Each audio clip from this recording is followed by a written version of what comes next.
You're streaming ABC News Live.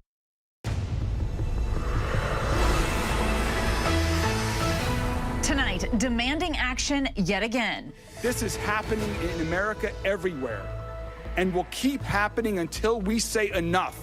Louisville's mayor making an impassioned plea for change as we learn more about the victims of yesterday's attack and the shooter's own moves in the days leading up to it. Plus, these men are training just outside Kyiv, but in the next few days they're going to go to the east, to the front line. Their own country was taken by Russia decades ago. In tonight's Prime Focus, we bring you the Chechens, now waging battle on behalf of Ukraine in the hopes the country's fate doesn't mirror theirs. And when you're around Jordan, you better have his, some Nikes or his shoes on, because he's gonna check. What kind of shoes you got on? Wait, Reeboks? Oh man, get out of here, get out of here. He spent decades at the top of his game in films like Rush Hour, Friday, and more.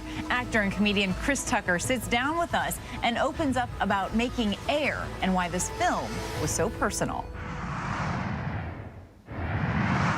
And good evening, everybody. I'm Kana Whitworth in for Lindsay Davis tonight, and thank you so much for streaming with us. Of course, we're following those stories and much more tonight, including a new lawsuit from the Manhattan District Attorney who charged Donald Trump, accusing the top Republican in Congress of a, quote, campaign to intimidate and attack him. The escalating feud coming up. Plus, the report about rising sea levels around the world, but it's putting cities like New Orleans on high alert with an unprecedented flood risk. Also, Theranos founder Elizabeth Holmes makes one last-ditch effort to avoid prison. What a judge has now decided. Our correspondents are found out across the country covering those stories and much more for us tonight. But of course, we begin with the chilling new details and body camera video from that deadly mass shooting at the Old National Bank in Louisville. The mayor announced today the suspect, a bank employee, used an AR-15 bought legally 6 days before the attack. He told at least one person he was suicidal. What happened next is becoming all too familiar and deadly. At least 5 people dead, 8 others wounded after the suspect opened fire inside the bank. The entire incident lasting just minutes. And tonight, a terrifying look at the ambush of a rookie officer and the officer training him as they race up the stairs of the bank and toward the gunfire. Also, we look at the lives cut short. And we hear from the hospital's chief of medicine who says he's not just tired, but weary from treating gun violence victims so often. Trevor Ault leads us off tonight from Louisville. Tonight, a disturbing first-person view as Louisville police officers raced to stop the gunman in Monday's deadly bank shooting. The shooter setting up an ambush in the front lobby. Rookie officer Nicholas Wilt and his field training officer Corey Galloway taking fire as they pull up. Stop right here. Back up, back up, back up, back up. But still running toward the gunfire up the stairs to the bank entrance when Officer Wilt is shot.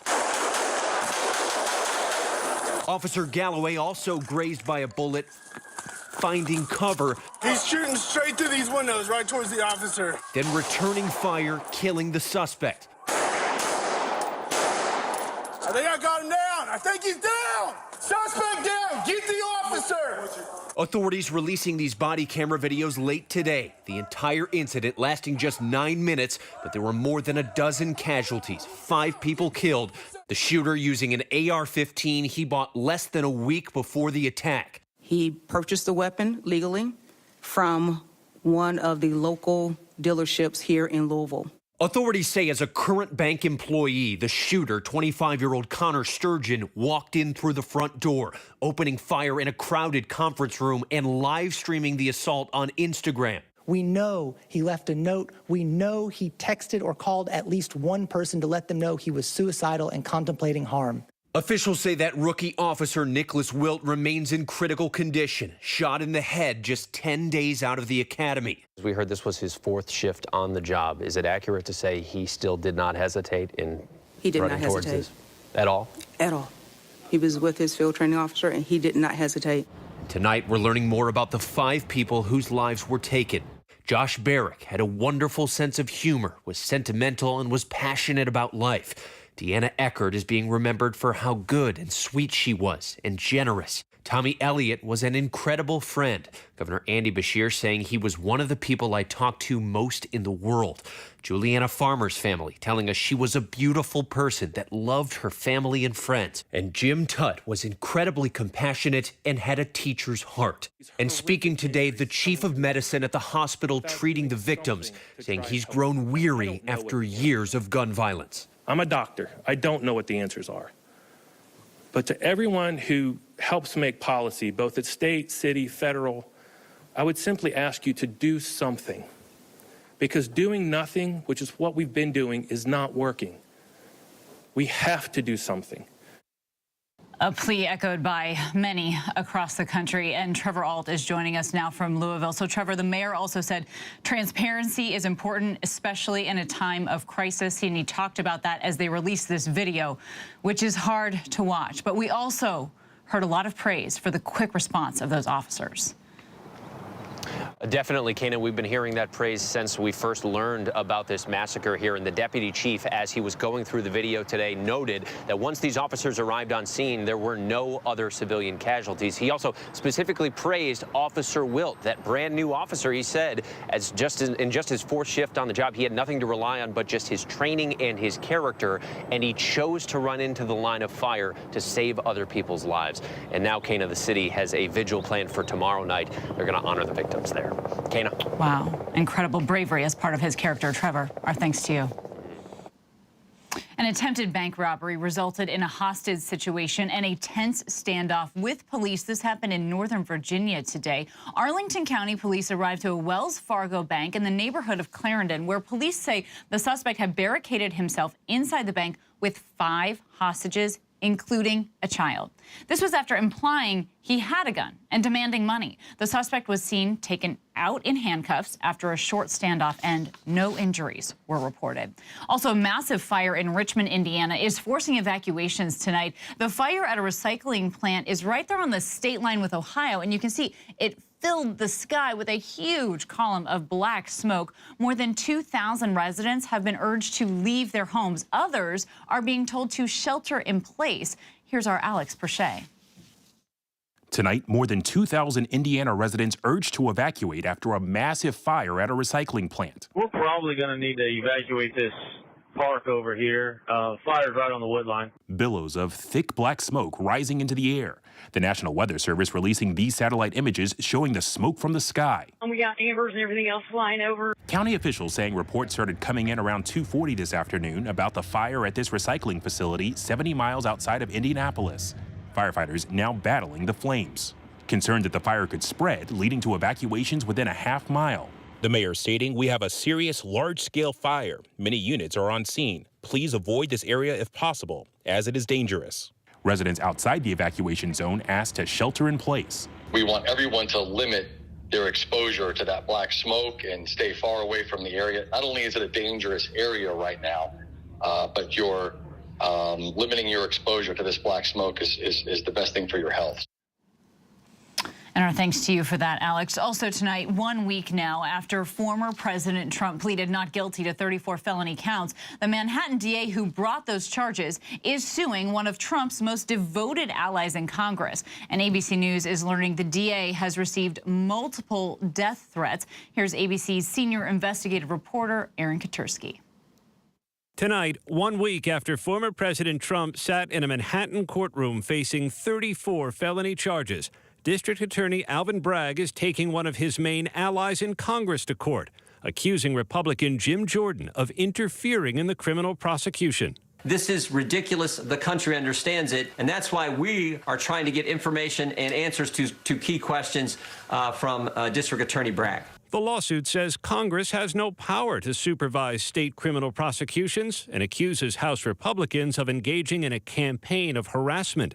Before Trump was even indicted, Jordan demanded documents and testimony about the investigation. And after Trump pleaded not guilty, Jordan issued a subpoena to Mark Pomerantz, a former lead investigator on the case. Bragg calling it raw political retaliation and part of a campaign of intimidation that his lawsuit says is feeding the violent and racist vitriol he and his office have endured, including more than 1,000 threatening calls and emails from Trump's supporters.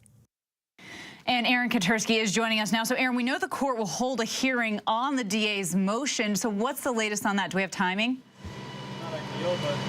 That's going to happen next week, Kana. The judge will determine whether the House inquiry really can go forward.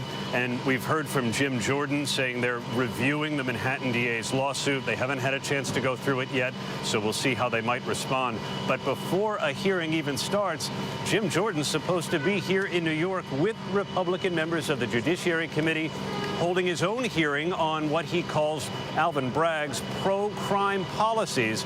That's something the Manhattan DA, Kana, says is just a wasteful political stunt. Kana? Wow, Aaron, a lot more to the story even before next week. Thank you, Aaron. And there's new fallout tonight from those classified Pentagon documents leaked and then posted online. The Washington Post reports that one of them showed that Egypt, a major U.S. ally in the Middle East, was planning to provide arms to Russia. And another document shared a grim outlook on Ukraine's upcoming spring offensive. ABC's Terry Moran has the latest tonight from the White House. Today, for the first time, Defense Secretary Lloyd Austin addressed the massive leak of classified documents that has rocked the Pentagon, exposing top-secret American military intelligence to the world. We will continue to investigate and turn over every rock until we find the source of this and the extent of it. The documents were posted on the internet weeks ago, but Austin says he only found out about the leak last Thursday. They were somewhere in the web, and where exactly and who had access at that point, we don't know. We simply don't know at this point. The documents, some of which were posted on Twitter, Telegram, and other social media apps, include dozens of secret briefing slides for hundreds of top officials involving a host of global hotspots. And they reveal real concerns within the Pentagon about the progress of the war in Ukraine. The Washington Post reports one document included the assessment that Ukraine would fall short in its upcoming spring counteroffensive against Russian forces, notching only modest gains. ABC News has not seen that document. The Defense Secretary today downplayed its gloomy assessment. And I have every confidence that they will do what good leaders, great leaders do. They will fight the enemy and not be driven by a specific plan. The leaked documents also show Russian forces are depleted and struggling, and tonight there's a new report that one of America's closest allies in the Middle East was secretly planning to help the Russian war effort. The Washington Post reviewed one leaked document indicating that Egypt, which receives $1 billion of American aid each year, was secretly planning to furnish Russia with weapons. According to the Post, the document, which ABC News has not seen, quotes Egyptian President Abdel Fattah el-Sisi instructing his top military officials to keep the plan secret to avoid problems with the West. Today, in Egypt's pro-state media, an official dismissed the report as rumors. The White House would not confirm or deny that the U.S. had gathered intelligence that Egypt planned to arm the Russians, only saying that it never actually happened. And Terry Moran is joining us now from the White House. So, Terry, the question that we keep asking and have from the beginning, does the Biden administration say they have any sense yet as to who might be behind these leaks? They don't, Kana, and they frankly admit it. They admit that this is, at this point, a wide-open investigation. And one White House official, when asked how long it might take to get to the bottom of this, said that's difficult to know and, quote, it would be foolish for anybody to try to guess how long that's going to take. They're really at sea, and they don't know if there are more leaks coming. Kana? Wow, quite the admission there, Terry. Thank you. And now to the Justice Department's appeal seeking to block a judge's decision suspending the FDA's approval of a widely used abortion pill, a decision that could take this drug off the market nationwide by the end of the week. President Biden weighed in on it today. Take a listen. And on the abortion pill ruling, what are your thoughts? My thoughts are it's completely out of bounds what the judge did. Well, ABC's senior White House correspondent Mary Bruce is joining us now. Mary, you're in Northern Ireland traveling with the president. What's ahead here in the coming days on this issue specifically? Well, Kana, it is very possible that we could see this case land at the Supreme Court before the end of the week. So here's where things stand right now. The White House is hoping that the Fifth Circuit will step in and freeze the Texas ruling. They are asking them to weigh in by noon on Thursday. And if they don't, then the White House is prepared to take this to the Supreme Court and fast, because this Texas ruling is set to take effect Friday night at midnight, banning the manufacturing and distribution of this abortion pill nationwide. And in the meantime, Kana, we are now seeing this scramble across the country. 4 states now, California, Massachusetts, Washington, and just today, New York as well, are all now stockpiling abortion medications. Kana. Well, the clock is ticking. Mary, thank you so much to you. And staying in Ireland, that is where President Biden finds himself tonight, having arrived there on a trip touting diplomacy and celebrating his family roots. Now, the trip marks the 25th anniversary of the Good Friday Agreement, which brought an end to 30 years of sectarian violence in Northern Ireland, a period known as the Troubles. Well, along with addressing Ireland's parliament, President Biden also plans to catch up with distant relatives on his first trip back to his ancestral home as president. And as he headed overseas today on Air Force One, President Biden called the parents of the Wall Street Journal reporter arrested in Russia and accused of espionage. Evan Gershovich's parents said in a statement that they are, quote, encouraged that their son has now been designated as wrongfully detained by the State Department, and the top U.S. hostage negotiator is now on the case. But American diplomats in Russia have still not been able to actually see him in custody. So I'm joined right now by one of Evan's close friends, Piotr Sauer, who is the Russia affairs correspondent for The Guardian. Piotr, thank you so much for joining us tonight. Thank you for having me. Now, I want to share with everyone and you more of the statement from Evan's parents. Keep in mind, they are immigrants from Russia themselves. They wrote in part, in addition to being a distinguished journalist, Evan is a beloved son and brother. There is a hole in our hearts and in our family that will not be filled until we're reunited. We are grateful for the outpouring of support from his colleagues, friends, and everyone standing with Evan and advocating for his immediate release. So, Piotr, to you, you're one of these close friends and colleagues. And in fact, you had even just texted with him hours before he was detained. So give us a sense of what it was like for you to hear that he had actually been arrested. I got a call on Wednesday evening from his father, who said that Evan was missing. They couldn't, the Wall Street Journal couldn't reach him. And then on Thursday, the Federal Security Services issued a statement saying they arrested Evan on espionage charges. When I saw that statement, I obviously felt devastated, felt sick, and I knew that this is going to take a while before we see him again. And you met when you worked together, right, at the Moscow Times, and knowing Russia firsthand, knowing the restrictions there, especially since this war began. Did you guys talk at all about the political danger that he faced by deciding to just stay there?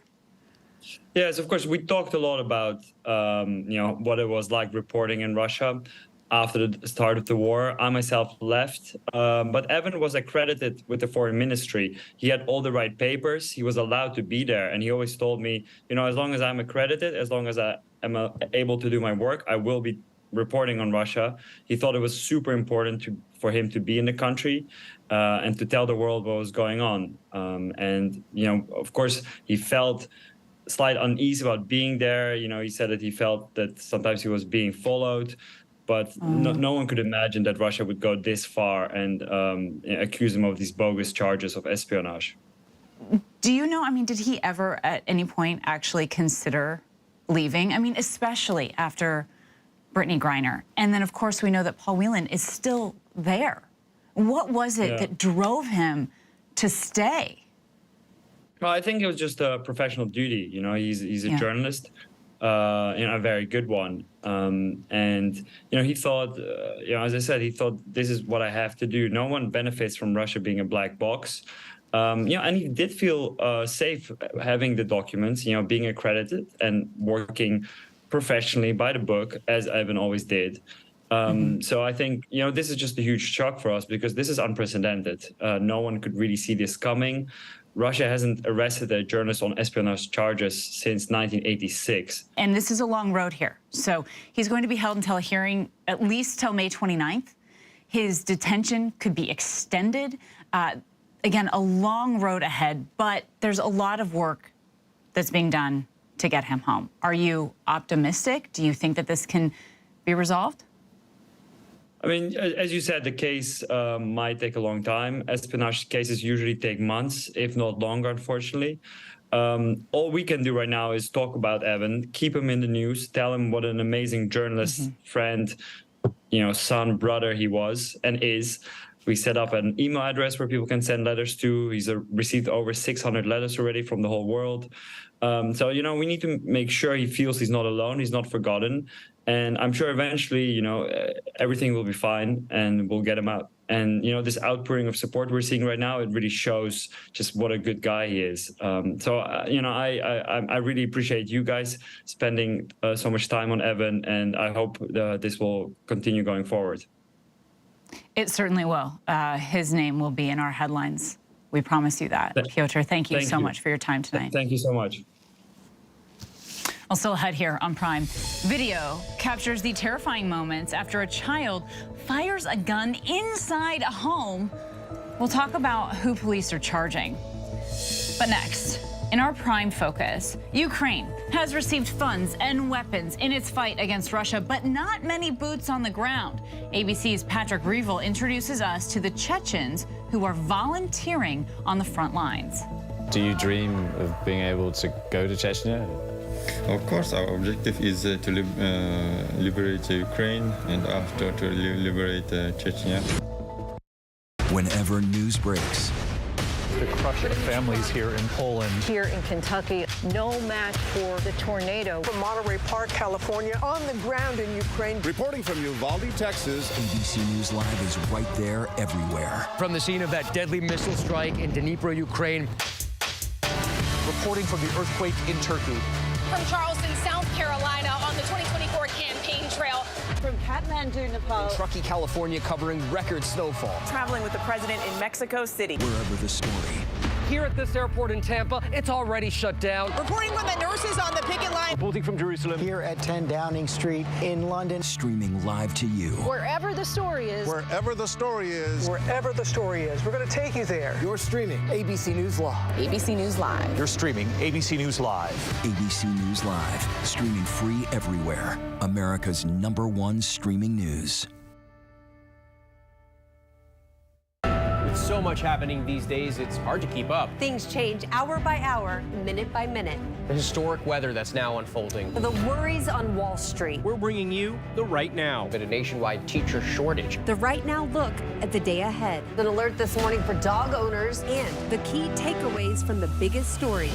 World News Now and America This Morning, America's #1 early morning news. Today does feel a little different. Early mornings on ABC News Live. All right, here we go. You ready?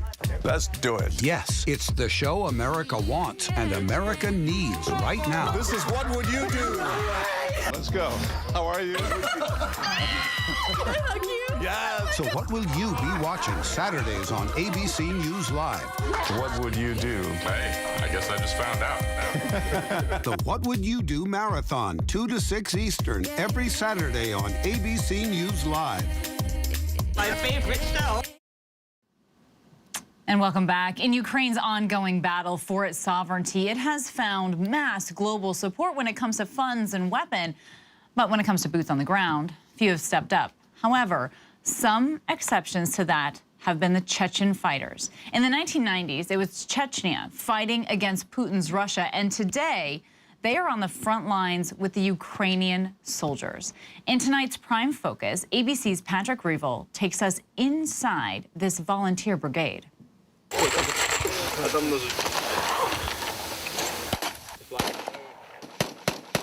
These men are training just outside Kyiv, but in the next few days they're going to go to the east, to the front line. Most of them are Chechens, and they say that they have their own score to settle with Russia because of the war that was fought in their country. The men are fighting for Ukraine, but they come from Chechnya, the region in southern Russia. 20 years ago, Chechnya was also a byword for Russian destruction. After the Soviet Union collapsed, Russia fought 2 wars to keep Chechnya under Moscow's control. The Kremlin devastated the region. It's estimated 50,000 to as many as 300,000 civilians were killed. Now in Ukraine, dozens of Chechens have formed 2 volunteer brigades to help Ukraine drive back the Kremlin's forces. We visit their base in Kyiv. This is from Russian special forces. They left this in Izium. His name was Dan. Dan. But Dan want to take Kyiv in 3 days, but don't have this chance.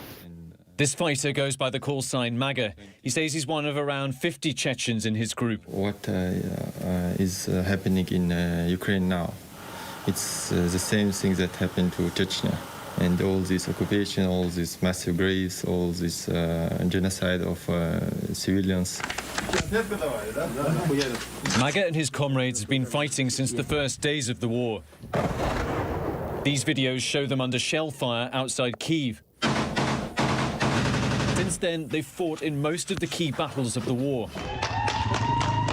helping liberate the Kharkiv region last fall. Do you dream of being able to go to Chechnya? Of course, our objective is to liberate Ukraine and after to liberate Chechnya. This is the man they would like to overthrow, Ramzan Kadyrov, Chechen's Kremlin-appointed leader who revels in presenting himself as a violent strongman. Kadyrov was chosen by Putin to rule Chechnya after the war, stamping out resistance to Moscow and ruling with an iron fist. Kadyrov has sent thousands of troops into Ukraine to fight for Russia. MAGA calls Kadyrov's forces traitors. Slaves of their Russian Tsar. Kadyrov is accused of kidnapping, torturing and murdering his critics. That's the reason MAGA and the others hide their faces. It's a Ukrainian flag, it's a Chechen flag, and it's a Crimean Tatar flag. Why do you see these flags united? Because these are territories that need to be liberated. The Chechens have been joined by another group, Crimean Tatars, a Muslim minority that Russia has persecuted since it seized Crimea in 2014. After Russia's takeover, Tatars have faced a wave of arrests, as well as incidents of torture. This fighter, who wants to remain anonymous, left Crimea after 2014.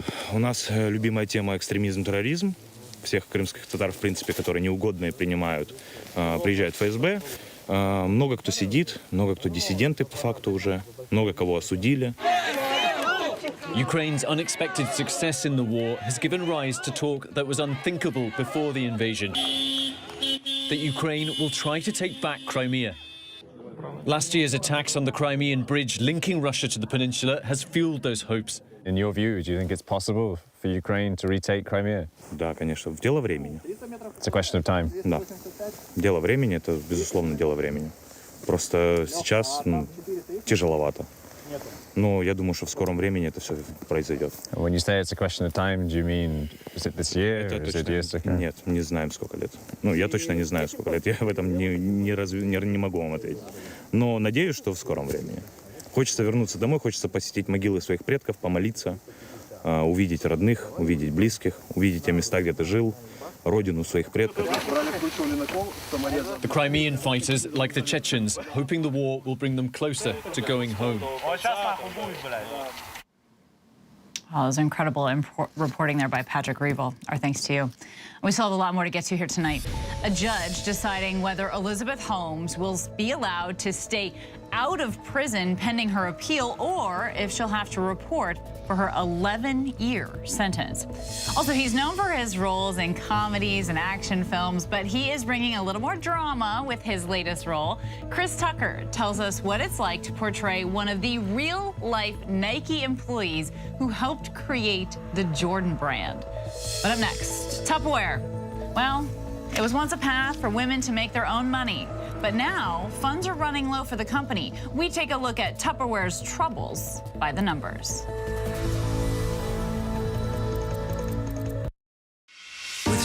much at stake, so much on the line, more Americans turn here than any other newscast. ABC News World News Tonight with David Muir, America's #1 most watched newscast across all of television. From America's #1 News comes the all-new ABC News app. Breaking news, incredible video, faster, smarter, and customizable to your interests. If you love being in the know, you're gonna love this. Experience the all-new ABC News app. Download it now. Brooke Shields, the most photographed woman in the world. A sexualized child model. Exploitation. What happened to her isn't really about her, it's just about women. I let myself be vulnerable, and this is the first time I've ever spoken about what happened. I thought my one no should have been enough, you know. When someone like Brooke Shields talks about it, it makes a difference. I'm amazed that I survived any of it. With so much happening these days, it's hard to keep up. Things change hour by hour, minute by minute. The historic weather that's now unfolding. The worries on Wall Street. We're bringing you the Right Now. Been a nationwide teacher shortage. The Right Now look at the day ahead. An alert this morning for dog owners and the key takeaways from the biggest stories. World News Now and America This Morning, America's #1 early morning news. Today does feel a little different. Early mornings on ABC News Live. You never know what you're going to get on this show. That's all I'm going to tell you. Yes, Whoopi! This mic on? Can you hear me out there? Behind the scenes is always a better show. Absolutely, absolutely. That's what people don't see during the commercial break. Right, they don't. What happened? I had no idea really what I was getting myself into. That day that we walked out, I treasure that day. I couldn't sit there. You're doing good, Joy. You're doing good. Oh, yeah, baby. It was crazy. Behind the Table. Listen wherever you get your podcasts. Name, image, and likeness, or NIL. The 3 magic words that have upended the landscape of college sports as we've known it. It's just the ability to make money through social media marketing. It changed everything. My concern is, how is it handled? Critics will say people like yourself are buying these athletes. I mean, what do you say to that? Cashing in the debate over paying college athletes. Impact by Nightline. Now streaming on Hulu. This is ABC News Live Prime. Thanks so much for streaming with us. Live reporting, exclusives. ABC News Live Prime with Lindsay Davis. Streaming weeknights. All right, here we go. You ready? Let's do it. Yes, it's the show America wants and America needs right now. This is What Would You Do? Let's go. How are you? Yeah. So what will you be watching Saturdays on ABC News Live? What would you do? Hey, I guess I just found out. The What Would You Do Marathon, 2 to 6 Eastern, every Saturday on ABC News Live. My favorite show. Reporting from the earthquake in Turkey, I'm David Muir. Wherever the story, we'll take you there. You're streaming ABC News Live. And welcome back. Tupperware. It's synonymous with food storage. The brand name has made it to the ranks really of a common noun. But the company behind the icon has hit some hard times. So let's take a look at Tupperware by the numbers. Tupperware stocks tumbled nearly 49% yesterday. The company's largest drop on record came after announcing it was hiring financial advisors. And they're exploring options for nearly $700 million in long-term debt as Tupperware faces hard times since nearly tripling early in the pandemic. But this isn't the iconic brand's first boom and bust cycle. It was years ago when U.S. sales flagged, Tupperware turned its attention overseas and is now sold in 100 countries by a sales force of more than 2 million women. Less than half the company's sales are actually in the U.S. Indonesia is the largest market, and in 2011, Tupperware sales managers there made at least $25,000 a year.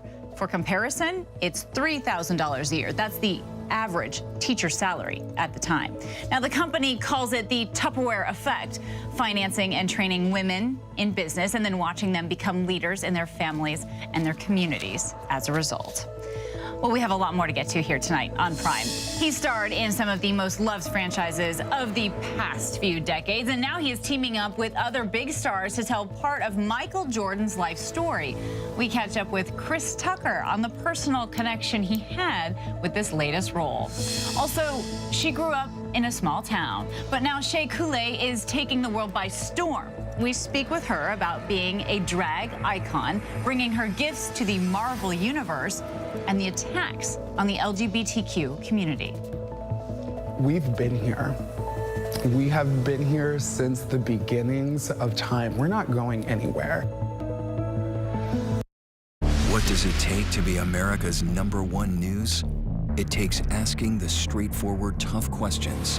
Do you believe that Donald Trump should ever be president again? How would your mom feel about your relationship with your brother now? I can't imagine what it feels like to go from $20 billion to $100,000. Yeah. Are you worried about going to jail? You write that you had low-grade depression. How'd you get out of that? The news-making interviews. You said that there were 6 friends. One of them was sick. Yeah. Do you have future political aspirations?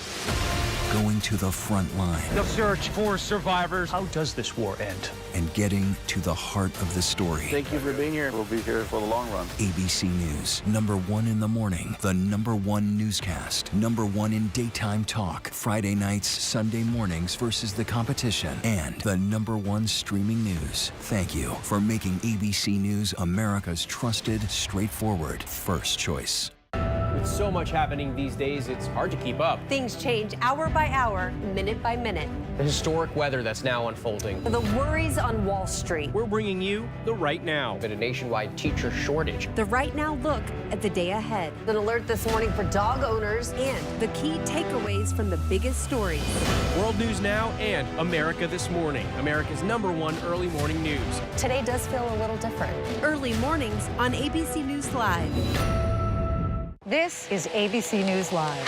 The crush of families here in Poland. At refugee centers In Putin's Russia. On the ground in Ukraine. Close to the front line. From the capital, destructive Cat 4 storm. You're along I-5. Boston is in the bullseye. Let's go. ABC News Live, America's #1 streaming news. Anytime, anywhere. Streaming 24/7, straight to you for free. Thank you for making ABC News Live America's #1 streaming news.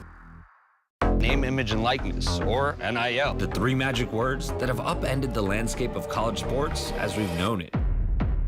It's just the ability to make money through social media marketing. It changed everything. My concern is, how was it handled? Critics will say people like yourself are buying these athletes. I mean, what do you say to that? Cashing in the debate over paying college athletes. Impact by Nightline, now streaming on Hulu.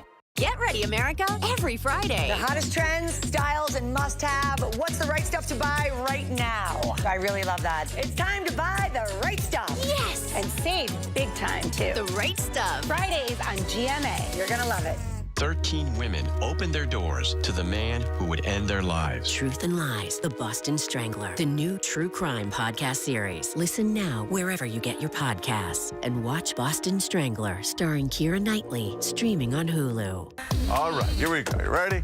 Let's do it. Yes, it's the show America wants and America needs right now. This is What Would You Do? Let's go. How are you? Yes. So what will you be watching Saturdays on ABC News Live? What would you do? Hey, I guess I just found out. The What Would You Do Marathon, 2 to 6 Eastern, every Saturday on ABC News Live. My favorite show. And welcome back. We have video that shows terrifying moments when a child fires a gun. Also, a judge rules on whether the suspect in a brutal stabbing inside a college dorm can stand trial. Also, the shoes that just earned a record-breaking amount at an auction. These stories and more in our rundown tonight.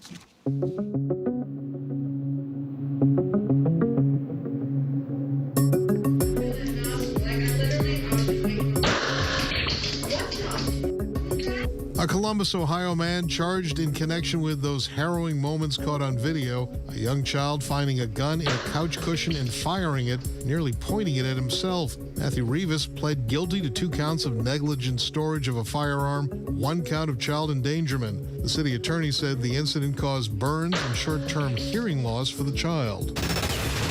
Elizabeth Holmes was unsuccessful in her bid to stay out of prison. Holmes is due to report to prison April 27th to begin serving an 11-year sentence for fraud and conspiracy related to her blood testing startup, Theranos. Federal judge in California has denied her motion for a release pending her appeal, writing that while Holmes is not a flight risk, she did not illustrate a substantial question of law or fact that could lead to a reversal and the order of a new trial. An Indiana judge delaying the case of the suspect in the murder at Purdue University after ruling that he is incompetent to stand trial. The judge saying 23-year-old Ji-Min Shah was not capable of understanding the legal proceedings against him or helping counsel in his defense. Shah, accused of fatally stabbing his 20-year-old roommate Varun Manesh Cheda in their dorm room in October in what police said was an unprovoked attack. A Pennsylvania man charged with drugging his mother with fentanyl and later fatally shooting her. Sean Rivera facing multiple charges, including criminal homicide for the death of Carol Clark over the weekend.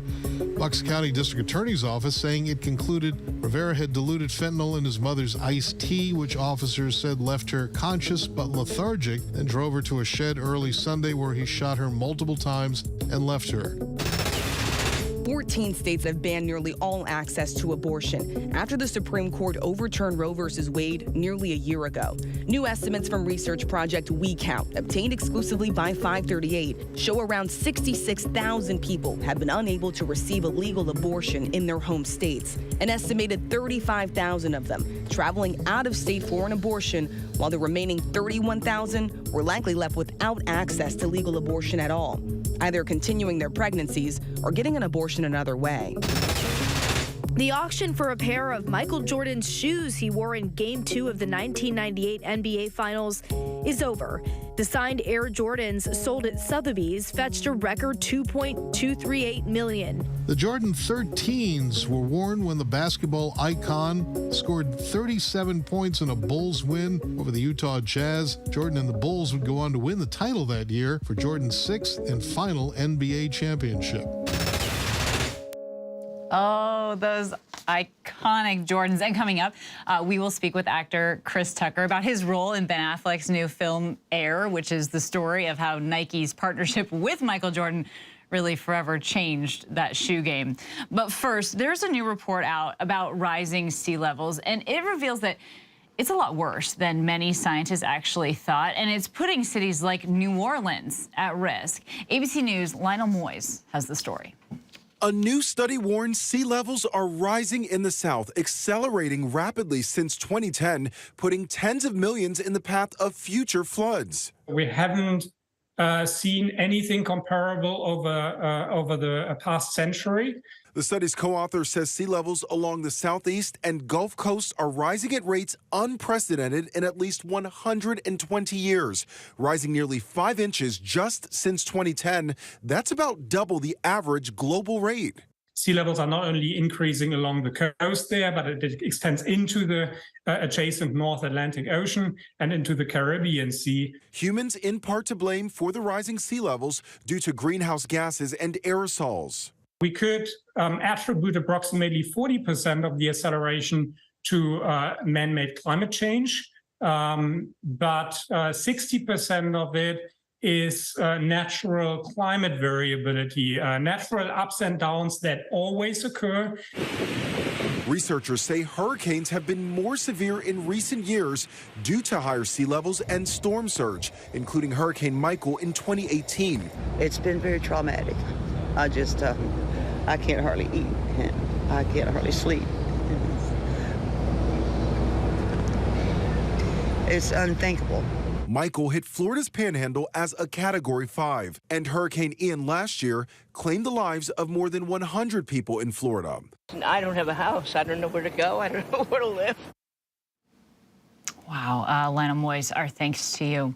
Also, You've seen him in these films like Rush Hour, of course, and Friday. And his new film allows him to flex his comedic muscles for sure, but it's also showing a more dramatic side of him that many fans have not seen. ABC's Trevor Ault spoke to Tucker about portraying one of the men who helped usher in the Michael Jordan era at Nike, and he has a very personal connection to this role. People don't know what the hell a Nike is. What's a Converse? NBA All-Star shoe. There's nothing cool about Nike.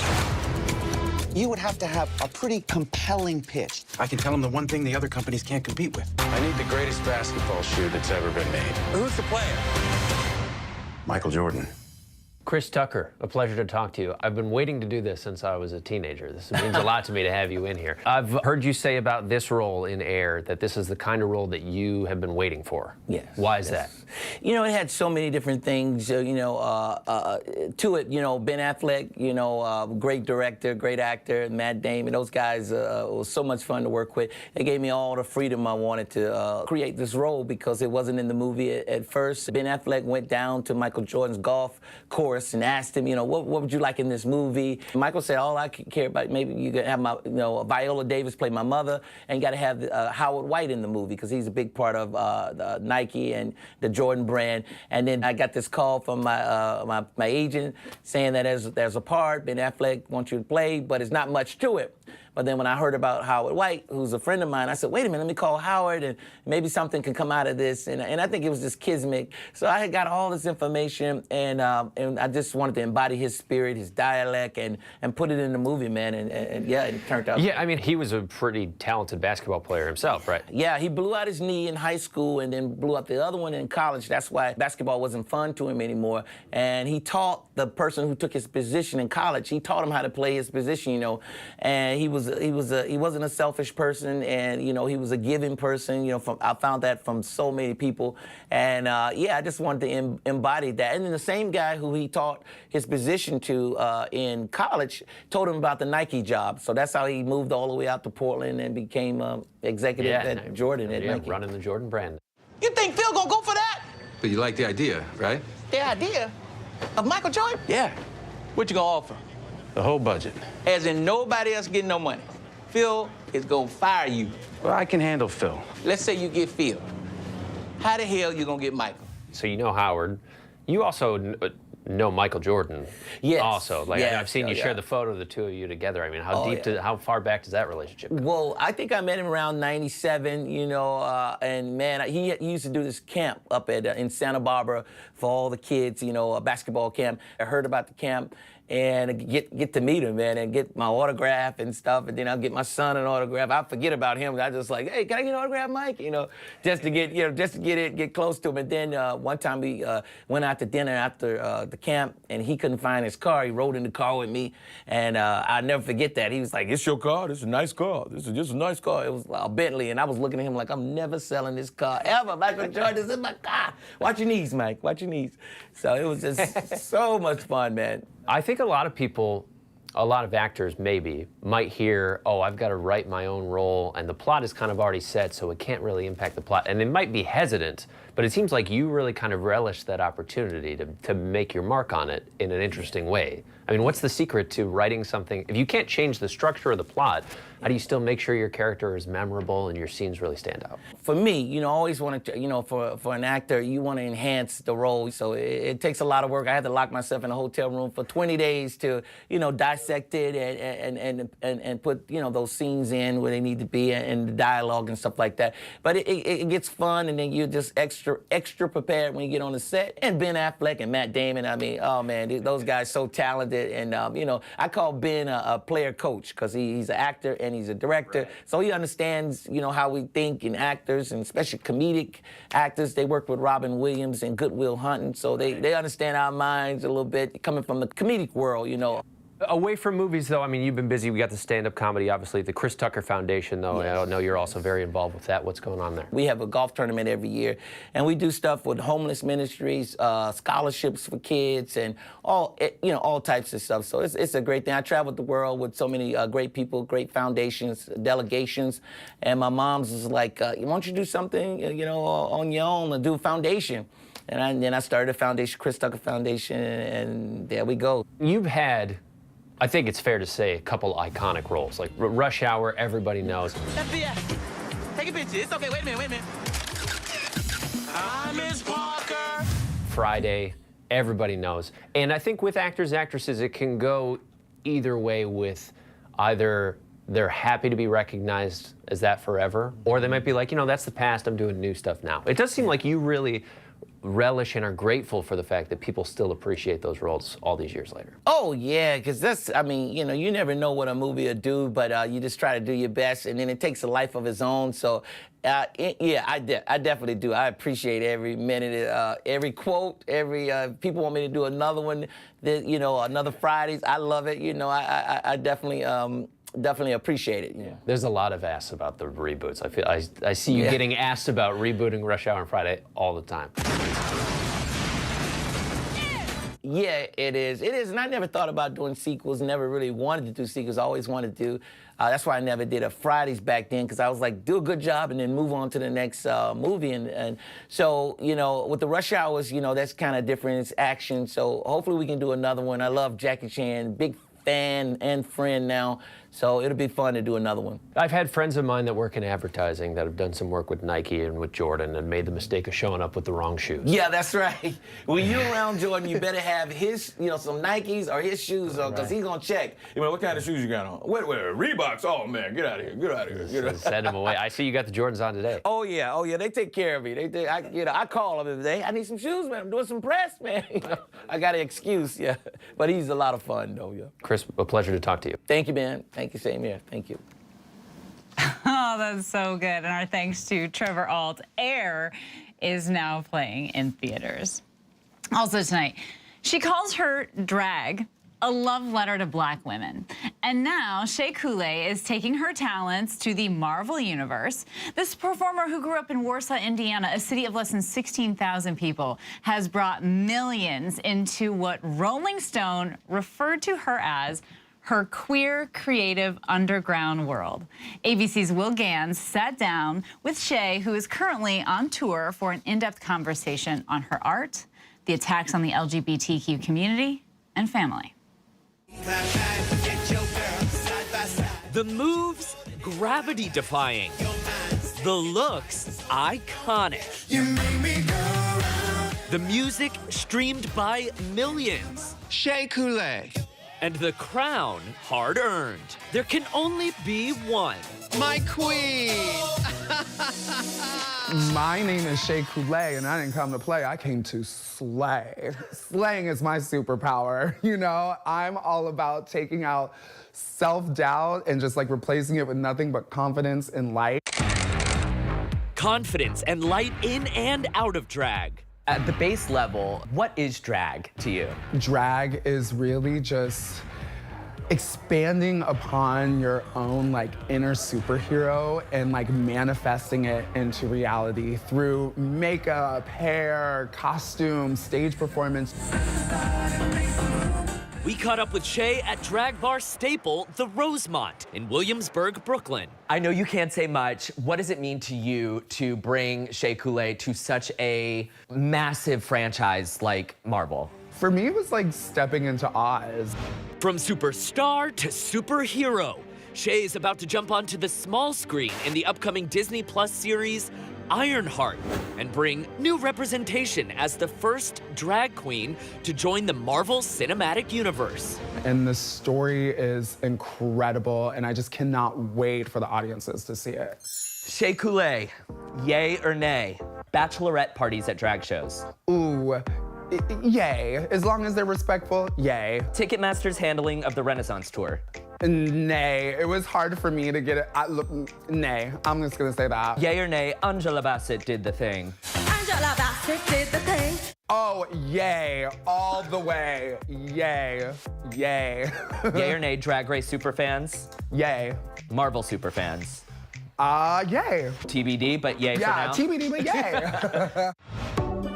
Despite all her talents, getting into drag as Shea Coulee took some convincing. I got peer pressured into doing drag. Literally, my friends pressured me so hard to do drag that finally I was like, okay, I'll do it. I performed in a friend's show called Jeezy's Juke Joint, which is an all-black burlesque and variety show. And I did my first drag number there, and I got a standing ovation.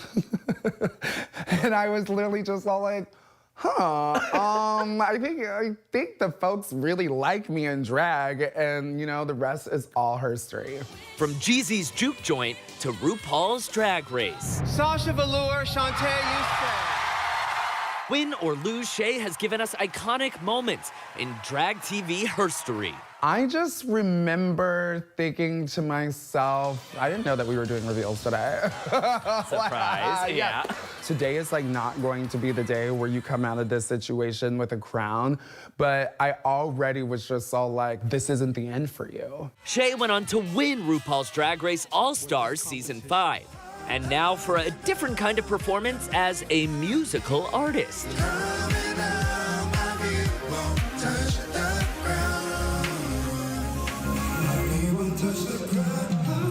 She's currently touring the country with pop star Betty Who, playing songs from her debut album, 8. 8 is my favorite number because it's my birthday, and there are 8 tracks on the album.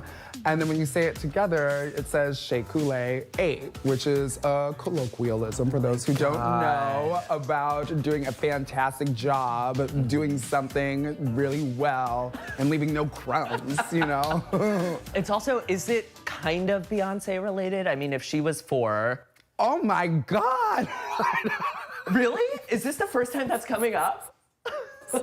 And 4 is one of my favorite albums. No, that never even like... Shea's music and her light coming as legislation against trans and gender non-conforming people has been introduced or passed in 14 different states. What is your message to folks who are struggling, who are finding it hard to find hope in a moment like this? Don't let them dim your light, because then they win. You know, it's all of this is really predicated out of like this false fear that has been drummed up to somehow make us the villains in this story, and to quote unquote, you know, try and protect our children, when really these lawmakers need to be focusing on the real issues that are at hand. You know, like we need to protect our children from gun violence. You know, we need to create more food security. These are things that really are affecting the children, and I don't want people to get distracted by these really elementary tactics that these lawmakers are making. We've been here. We have been here since the beginnings of time. We're not going anywhere. So many drag queens talk of found family when they find support. Shea, lucky to have support from her biological family.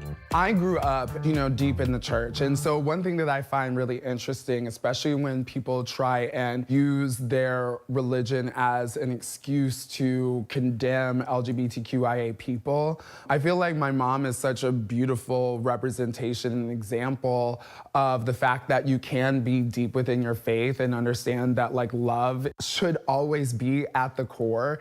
And love is meeting people where they are and not trying to change them into what you want them to be. Shea's father, a Marine, passed away just 2 days before Shea's first season on RuPaul's Drag Race. We used to go see movies all the time. That was like our thing. I mean, he took me to see like Drop Dead Gorgeous because like he knew, he just knew. And that was like always his way of like silently communicating with me. So for me, the one person that I did want to see me the most on TV was my dad. So to lose him like right before that experience was so tough. But what I realized like then and now is that I carry him with me wherever I go. Shea did come to slay, after all. Just know that you are perfectly and wonderfully made, and don't allow someone try and say that your design is not perfect. You're absolutely perfect. Oh, that was a good story. Our thanks to Will Gans for that. And that's our show for this hour. I'm Kana Whitworth. Stay tuned to ABC News Live for more context and analysis of the day's top stories. Thank you so much for streaming with us.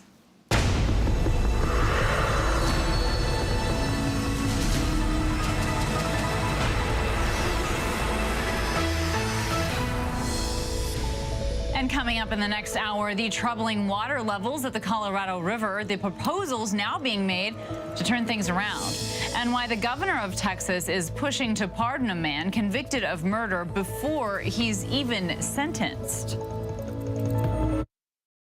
Tomorrow on GMA, Abbott Elementary's Lisa Ann Walter live. Plus, the one and only Denzel Washington. An exclusive Celine Dion announcement. What will it be? And a don't miss Deals and Steals this week on GMA.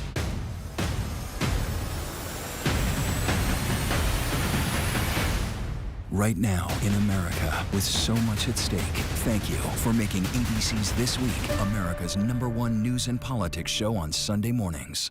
This is where the newsmakers come first in the morning to be heard. America's #1 morning show. How would your mom feel about your relationship with your brother now?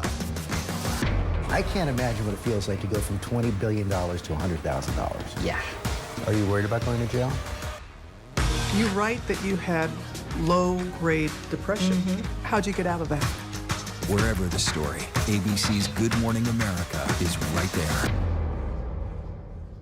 This is ABC News Live. The crush of families here in Poland. At refugee centers. In Putin's Russia. On the ground in Ukraine. Close to the front line. From the capital. Destructive Cat 4 storm. You're along I-5. Boston is in the bullseye. Let's go. ABC News Live, America's #1 streaming news. Anytime, anywhere. Streaming 24/7, straight to you for free. Thank you for making ABC News Live America's #1 streaming news.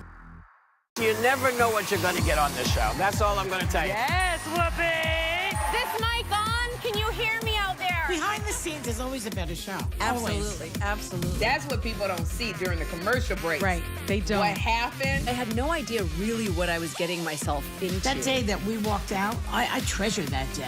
I couldn't sit there. You're doing good, Joy. You're doing good. Oh, yeah, baby. It was crazy. Behind the Table. Listen wherever you get your podcasts. All right, here we go. You ready?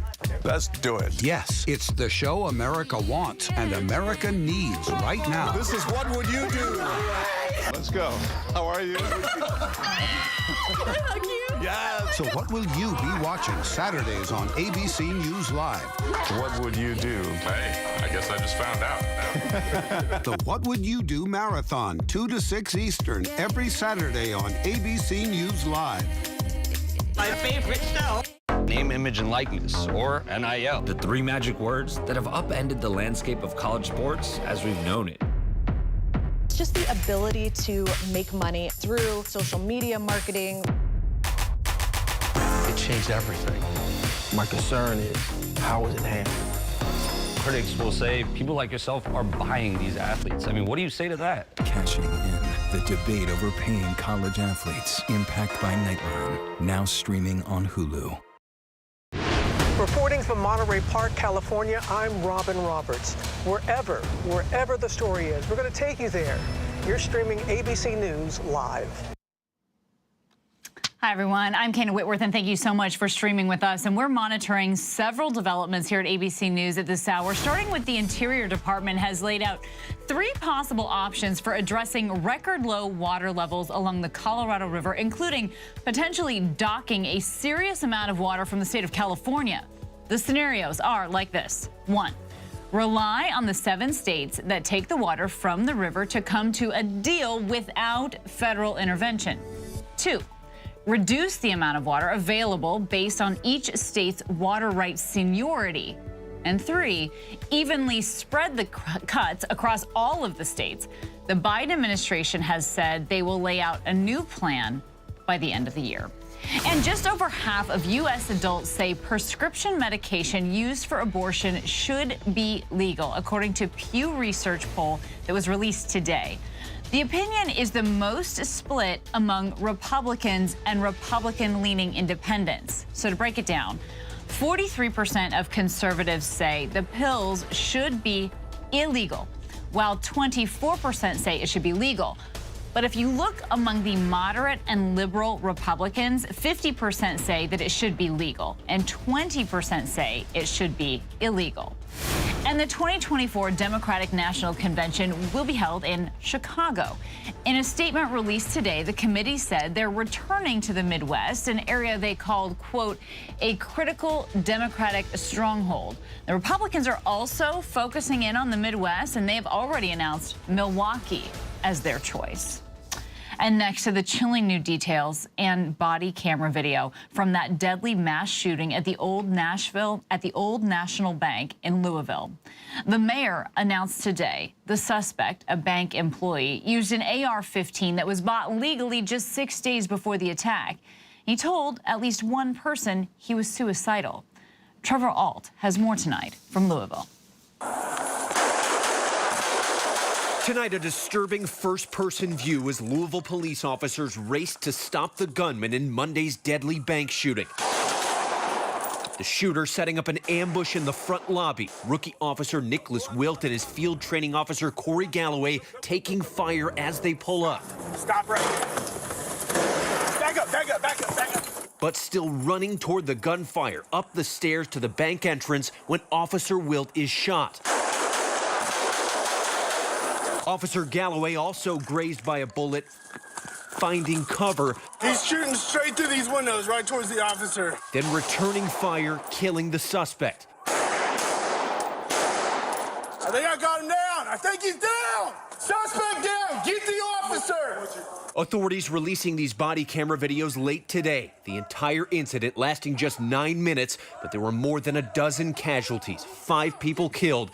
The shooter using an AR-15 he bought less than a week before the attack. He purchased the weapon legally from one of the local dealerships here in Louisville. Authorities say as a current bank employee, the shooter, 25-year-old Connor Sturgeon, walked in through the front door, opening fire in a crowded conference room and live streaming the assault on Instagram. We know he left a note. We know he texted or called at least one person to let them know he was suicidal and contemplating harm. Officials say that rookie officer Nicholas Wilt remains in critical condition, shot in the head just 10 days out of the academy. We heard this was his 4th shift on the job. Is it accurate to say he still did not hesitate in He did not running towards hesitate. this? At all? At all. He was with his field training officer, and he did not hesitate. Tonight, we're learning more about the 5 people whose lives were taken. Josh Barrick had a wonderful sense of humor, was sentimental, and was passionate about life. Deanna Eckert is being remembered for how good and sweet she was, and generous. Tommy Elliott was an incredible friend. Governor Andy Beshear saying he was one of the people I talked to most in the world. Juliana Farmer's family telling us she was a beautiful person that loved her family and friends. And Jim Tutt was incredibly compassionate and had a teacher's heart. And speaking today, the chief of medicine at the hospital treating the victims, saying he's grown weary after years of gun violence. I'm a doctor. I don't know what the answers are. But to everyone who helps make policy, what we've been doing is not working. We have to do something. An emotional plea there, and our thanks to Trevor Ault for that reporting tonight. Also, 1 week after former President Trump pleaded not guilty to 34 felony counts, the Manhattan DA who brought those charges is suing one of Trump's most devoted allies in Congress. And ABC News is learning the DA has received multiple death threats. Here's ABC's senior investigative reporter, Aaron Katursky. Tonight, 1 week after former President Trump sat in a Manhattan courtroom facing 34 felony charges, District Attorney Alvin Bragg is taking one of his main allies in Congress to court, accusing Republican Jim Jordan of interfering in the criminal prosecution. This is ridiculous. The country understands it, and that's why we are trying to get information and answers to key questions from District Attorney Bragg. The lawsuit says Congress has no power to supervise state criminal prosecutions and accuses House Republicans of engaging in a campaign of harassment. Before Trump was even indicted, Jordan demanded documents and testimony about the investigation. And after Trump pleaded not guilty, Jordan issued a subpoena to Mark Pomerantz, a former lead investigator on the case. Bragg calling it raw political retaliation and part of a campaign of intimidation that his lawsuit says is feeding the violent and racist vitriol he and his office have endured, including more than 1,000 threatening calls and emails from Trump's supporters. Okay, and our thanks to Aaron Katersky. Also, there's new fallout tonight from those classified Pentagon documents leaked and then posted online. The Washington Post reports that one of them showed that Egypt, a major U.S. ally in the Middle East, was planning to provide arms to Russia. And another document shared a grim outlook on Ukraine's upcoming spring offensive. ABC's Terry Moran has the latest from the White House. Today, for the first time, Defense Secretary Lloyd Austin addressed the massive leak of classified documents that has rocked the Pentagon, exposing top-secret American military intelligence to the world. We will continue to investigate and turn over every rock until we find the source of this and the extent of it. The documents were posted on the internet weeks ago, but Austin says he only found out about the leak last Thursday. They were somewhere in the web, and where exactly and who had access at that point, we don't know. We simply don't know at this point. The documents, some of which were posted on Twitter, Telegram, and other social media apps, include dozens of secret briefing slides for hundreds of top officials involving a host of global hotspots. And they reveal real concerns within the Pentagon about the progress of the war in Ukraine. The Washington Post reports one document included the assessment that Ukraine would fall short in its upcoming spring counteroffensive against Russian forces, notching only modest gains. ABC News has not seen that document. The Defense Secretary today downplayed its gloomy assessment. And I have every confidence that they will do what good leaders, great leaders do. They will fight the enemy and not be driven by a specific plan. The leaked documents also show Russian forces are depleted and struggling, and tonight there's a new report that one of America's closest allies in the Middle East was secretly planning to help the Russian war effort. The Washington Post reviewed one leaked document indicating that Egypt, which receives $1 billion of American aid each year, was secretly planning to furnish Russia with weapons. According to the Post, the document, which ABC News has not seen, quotes Egyptian President Abdel Fattah el-Sisi instructing his top military officials to keep the plan secret to avoid problems with the West. Today, in Egypt's pro-state media, an official dismissed the report as rumors. The White House would not confirm or deny that the U.S. had gathered intelligence that Egypt planned to arm the Russians, only saying that it never actually happened. All right, and Terry Morano, thanks to you. And now to the Texas man convicted of killing a Black Lives Matter protester. There will be a pre-sentencing hearing for the Army sergeant. However, Texas Governor Greg Abbott has already signaled that a pardon is coming. ABC News' John Quinones has the story. Daniel Perry was convicted of murder last Friday in the fatal shooting of 28-year-old Garrett Foster. A date for his sentencing will be set, and he could face life in prison. But now, all eyes are on Texas Governor Greg Abbott, who has signaled a possible pardoning under state law. Posting on Twitter, "I have made that request and instructed the board to expedite its review. I look forward to approving the board's pardon recommendation as soon as it hits my desk." The Texas Board of Pardons and Paroles responding, saying they will be commencing that investigation immediately. The governor's announcement undermines the rule of law here in the state of Texas, and I think undermines our public safety. What the governor said is that the people don't matter and their voices don't matter. Someone got shot! In July 2020, the white 12-year military veteran was driving for a ride-share company when he pulled up to a street with a crowd protesting the police killing of George Floyd. Police say that's when Foster, also white and an Air Force veteran, approached Perry's car while carrying an AK-47 type rifle, which is legal in Texas. Foster was then shot by Perry multiple times with a handgun Perry legally owned. Someone got shot! With Texas having one of the strongest stand-your-ground laws for self-defense, attorneys for Perry say he had no choice but to shoot Foster for his own protection. But prosecutors say Perry could have fled the scene instead. At the sentencing hearing, the judge will have the opportunity to hear from the family member of the victims in this case, to hear about the impact of this crime on them. Meanwhile, Perry's attorney telling ABC News many people have reached out to express a desire to speak on Daniel's behalf. The pardon process, however, is outside our control. The Board of Appeals should understand that there's a process and that this premature at this juncture to say let's consider pardoning somebody when they haven't even yet been sentenced. Foster's family speaking out, saying they just want justice for Garrett. It's been 2.5 years since my son's death, and we finally got some semblance of justice on Friday. And less than 24 hours later, it was just, the rug was pulled out from underneath me. And I'm right back here where I was immediately after my son's death. And our thanks to John Quinones for that tonight. We have a lot more to get to here. Coming up, have you ever wondered what makes us smart? It's not just genetics. Dr. Rena Bliss tells us why we should be rethinking intelligence. But next, a grim update from Russia's top opposition leader, who's already survived a poisoning. What Alexei Navalny's team is revealing about his current health in prison.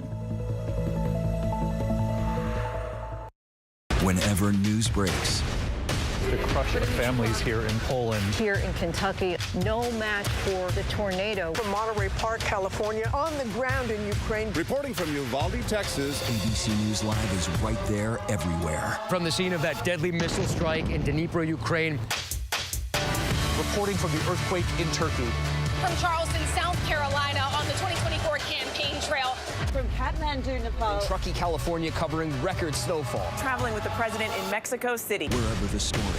Here at this airport in Tampa, it's already shut down. Reporting from the nurses on the picket line. Reporting from Jerusalem. Here at 10 Downing Street in London. Streaming live to you. Wherever the story is. Wherever the story is. Wherever the story is, we're going to take you there. You're streaming ABC News Live. ABC News Live. You're streaming ABC News Live. ABC News Live. Streaming free everywhere. America's #1 streaming news.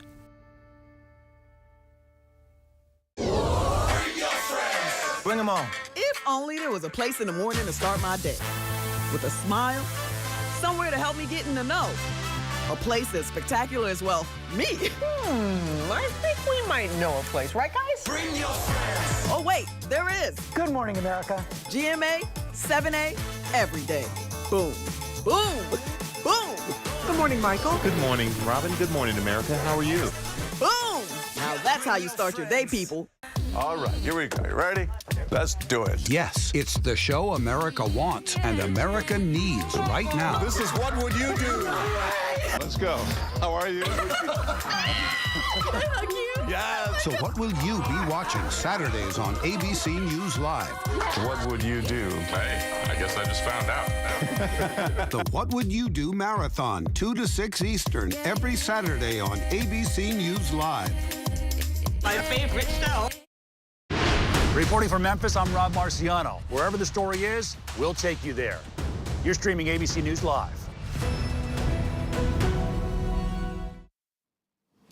Welcome back. We are tracking several headlines from around the world here tonight. A team of Russia's top opposition leader, Alexei Navalny, is sounding the alarm that his health is seriously deteriorating in a prison. And then an ambulance was actually called for him last Friday night because what they say was acute stomach pain. But his spokeswoman tweeted that he's lost about 18 pounds in just 16 days while in solitary confinement. She said he is not receiving any treatment and cannot rule out that he may have been poisoned again to make his health slowly deteriorate. Also, a volcano which is spewing smoke in Colombia might be about to erupt. This is according to the Colombian Geological Service. Currently, the volcano is being described as unstable, with an increase in seismic activity and the expulsion of a gas column. And while there's no predictable timeline, of course, when this could erupt, authorities have asked locals to be on alert. And police and Australian taxation officers raided a property in New South Wales where they seized and destroyed approximately 16 tons of illicit tobacco. Police say the raid came after they received information last year that an illegal tobacco crop was being grown on the property. The seizure is estimated to be worth about $28 million. So far, no arrests have been made. Well, Intelligence. What makes us smart? What really makes up someone's intellect? Traditionally, people point to genetics, IQ tests, and standardized testing. But our next guest, Dr. Rena Bliss, believes that mental capacity is far more expansive and adaptable. Dr. Bliss is an associate professor of sociology at Rutgers University, and her new book, Rethinking Intelligence, a radical new understanding of our human potential, challenges how we understand intelligence, explaining what it really means to be smart and how we can optimize every bit of potential we have. How exciting. Dr. Bliss is joining us now. Thank you so much for being here with us. Thank you so much for having me. Of course, so you come obviously from an academic background. What prompted you to question or, challenge what intelligence really is? Well, I actually come from an immigrant community in Los Angeles. And in my community, my mom was an immigrant, and in my community, education was everything. It was a way that we could possibly access the American dream and get somewhere really successful in life. And our test scores were really all we had to go by. And we were being tested all the time. I mean, I took my first test when I was 5 years old, and I was trying to get into a magnet school and a gifted and talented school. And I failed the test. I mean, nobody was there to help us. The community that I was in, nobody could help us with our homework. No one was there to, help us take a test or perform well on tests. And it was the first time that I ever saw my mom cry. So it was a really heartbreaking moment for me. I took my next test a couple of years later, and this time to get into a gifted and talented program in my school. And we're still really grouping people together as if some of us are losers of a genetic lottery, but intelligence isn't genetic. It's not just genetic. So tell me about how you started doing your research then for your book. I always like to look for really big changes, moments where ideas kind of change and shift. And we see when we look at science up until about the early 2000s, intelligence was framed as something our DNA gave us. It was like our DNA could predict our IQ scores, our test scores. And you see in recent years, we've had a great advance in research. And now we know that our DNA gives us our basic brain architecture and the structure of how we think, but it doesn't tell us how quality our thoughts are going to be, or the quality of our thinking or our learning. And so we've also learned something recently that's amazing, which is that we are neuroplastic. Our brains are changing and growing and developing our whole entire lives. And taking into account everybody's different environment, which is so important. And so then as you're doing that, as you're going through this, why do you come to the conclusion that these conventional assessments of intelligence are really misleading? Well, it's because our biology isn't what's holding us back. It is those environments. We are living in these super stressful environments. Stress is one of the worst toxins to human beings, and it really can literally modify our DNA. And we pass those modifications on to our kids and they to their kids and on and on. So we have to look to those environments and see what can we change in them? How can we improve them and give everyone a fighting chance? Right, when we're thinking about kids showing up to school on an empty stomach, or that didn't have a good night's sleep, or haven't had a good night's sleep in months. So then how as a society here do we reform some of these? Some of them are systemic issues that then can negatively impact, if we're talking about a child, their mind at such a young age. There are three things that I advocate doing in the short term while we're working on the bigger structural things. One is to really just shift our mindset from seeing ourselves as limited to some score or only so smart, or even worse, as dumb or some kind of failure, to seeing the infinite potential in all of us and seeing that we're infinitely able. Number two, I want us to reduce stress as much as we can. We can't control everything in our environments. We can't control our school culture, our workplace culture. We can't control the racism, the sexism, the homophobia that exists out there. But we have to chip away at it, and we also have to do whatever we can in our daily lives to reduce the stress. And then the third thing is just really take it day by day and go easy on ourselves and see that we are on this journey of learning, this journey of becoming and becoming more intelligent. And so looking around us, seeing our environment and saying, what can I do today to empower myself and to empower others? Yeah, some personal responsibility. I appreciate that. As we acknowledge here from what you're saying, we are not defined by our test scores. Dr. Rena Bliss, fascinating insight. Thank you so much for talking with us. And her book, Rethinking Intelligence, A Radical New Understanding of Our Human Potential, is out wherever books are sold. And still to come, a story we're very excited to share with you. A major surprise for a couple at their gender reveal. The 138-year streak they just broke. Name, image, and likeness, or NIL. The three magic words that have upended the landscape of college sports as we've known it. It's just the ability to make money through social media marketing. It changed everything. My concern is, how is it handled? Critics will say people like yourself are buying these athletes. I mean, what do you say to that? Cashing in the debate over paying college athletes. Impact by Nightline, now streaming on Hulu. With so much at stake, so much on the line, more Americans turn here than any other newscast. ABC News World News Tonight with David Muir, America's #1 most watched newscast across all of television.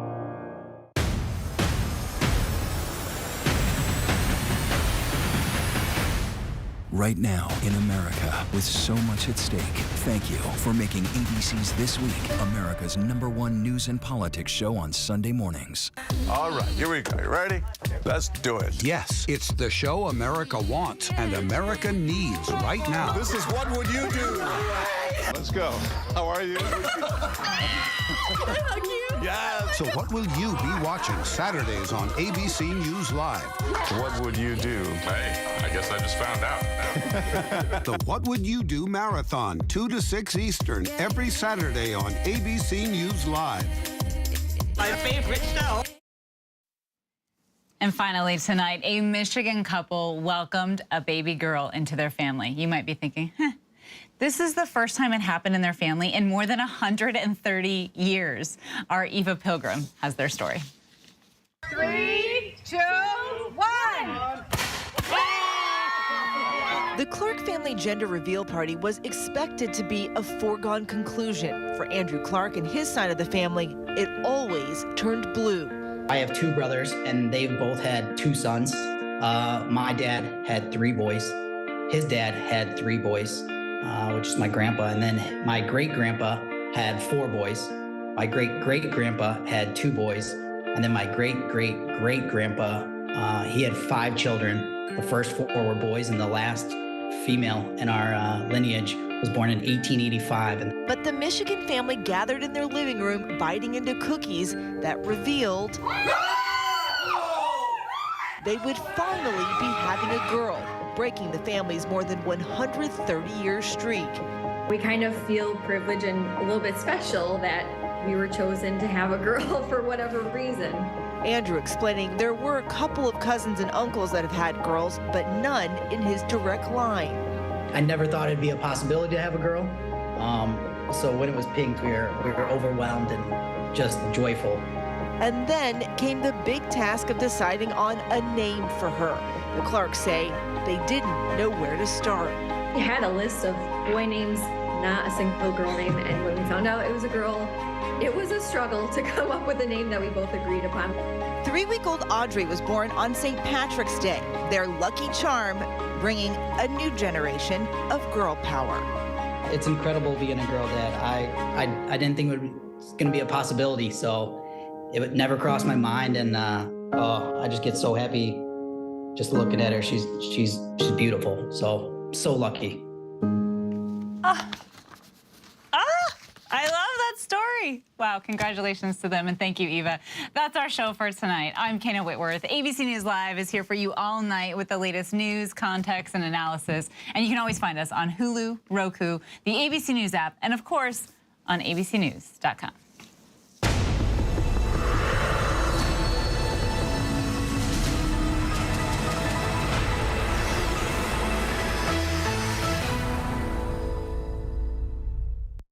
This is ABC News Live. The crush of family.